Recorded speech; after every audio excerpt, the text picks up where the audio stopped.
അസ്സാമലൈക്കും, welcome back. ഇന്നത്തേത് നമുക്ക് പെട്ടെന്ന് ഉണ്ടാക്കിയിട്ട് എടുക്കാൻ വേണ്ടിയിട്ട് പറ്റിയ നല്ല ടേസ്റ്റി ആയിട്ടുള്ള ഒരു ഗുലാം ജാമുൻ്റെ റെസിപ്പി ആയിട്ടാണ് വന്നിട്ടുള്ളത്. ഇത് റവ വെച്ചിട്ടാണ് നമ്മൾ ചെയ്തെടുക്കുന്നത്. വെറും 5 മിനിറ്റ് മാത്രം മതി ഉണ്ടാക്കിയിട്ട് എടുക്കാൻ വേണ്ടിയിട്ട്. അപ്പോൾ നമുക്ക് വീട്ടിലേക്ക് പോവാം, വീഡിയോ കണ്ടുനോക്കാം. അപ്പോൾ ഇതിന് വേണ്ടിയിട്ട് ഒരു സോസ് പാനിലോട്ട് ഞാൻ 1/2 കപ്പ് പഞ്ചസാര ഇട്ട് കൊടുക്കുന്നുണ്ട്.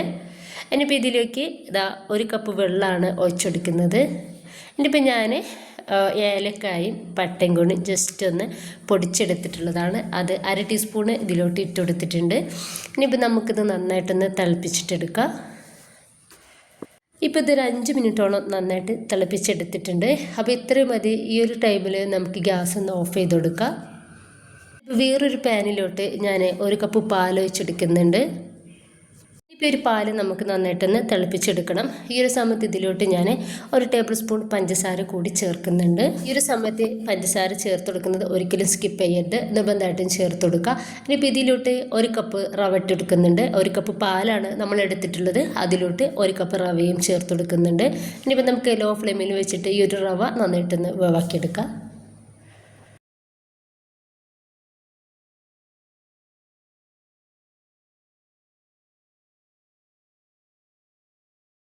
അപ്പോൾ പാലൊക്കെ നന്നായിട്ട് തന്നെ ഒന്ന് വറ്റിയിട്ട് റവ നന്നായിട്ട് വേവായിട്ടുണ്ട് കേട്ടോ. അപ്പോൾ ഇത്രയും മതി. ഒരു സമയത്ത് നമുക്ക് ഗ്യാസ് ഒന്ന് ഓഫ് ചെയ്ത് കൊടുക്കാം. ചെറുതായിട്ടൊന്ന് ചൂടാറി കിട്ടിയാൽ നമുക്ക് ഒരു 5 മിനിറ്റ് ഈ ഒരു റവ നമുക്കൊന്ന് കുഴച്ചെടുക്കണം. അത് എന്തായാലും ചെയ്തെടുക്കട്ടോ, നല്ല സോഫ്റ്റ് ആയിരിക്കും. അപ്പോൾ ഇതിന് ഞാൻ ഒരു 5 മിനിറ്റോളം കുഴച്ചെടുത്തിട്ട് ഇത് നല്ല സോഫ്റ്റ് ആയിട്ടുണ്ട്. അതിൽ കുറച്ച് ഓയിൽ ആക്കി കൊടുക്കുക. കുറച്ച് എണ്ണ കയ്യിലാക്കി കൊടുത്തിട്ട് നമുക്കിതിൽ നിന്ന് ചെറിയ ബോൾസുകളാക്കിയിട്ട് എടുക്കട്ടോ. ചെറിയ കുഞ്ഞു ബോൾസുകളാക്കിയിട്ട് എടുക്കുക. കയ്യിൽ വെച്ചിട്ട് ഒന്ന് റെഡിയാക്കി എടുക്കുക.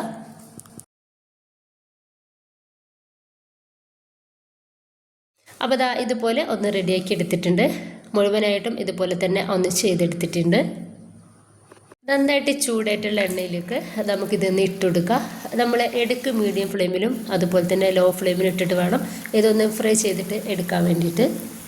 അപ്പോൾ ഇതുപോലെ ഇടയ്ക്ക് ഒന്ന് ഇളക്കി കൊടുക്കാൻ വേണ്ടിയിട്ട് മറക്കേണ്ട.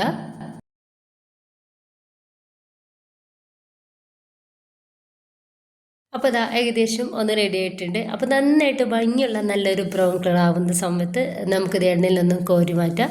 അപ്പോൾ ഇതൊന്ന് റെഡി ആയിട്ടുണ്ട്. ഈ ഒരു സമയത്ത് നമുക്ക് എണ്ണയിൽ നിന്നും ഒന്ന് എടുത്ത് മാറ്റാം.